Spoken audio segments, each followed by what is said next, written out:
तुम्ही आज पायऱ्यांवर अभिवादन केलंय, काय सांगाल, काय पहिली प्रतिक्रिया? 2019ला विधानसभेचा सदस्य म्हणून या विधान भवनामध्ये त्या ठिकाणी पदार्पण झालं.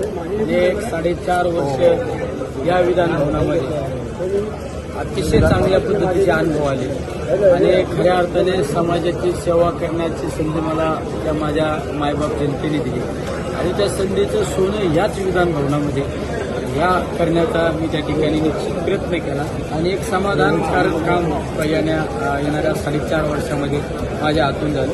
त्यामुळं मी लोकसभेची निवडणूक लढल्यानंतर खासदार झाल्यानंतर पहिल्यांदाच विधान भवनात आलो. त्यामुळे आज दर्शन घेतलं मी की याच मंदिराने, पवित्र मंदिराने माझ्या समाजासाठी काम करण्यासाठी भरपूर त्या ठिकाणी ताकद दिली, भरपूर प्रेरणा दिली.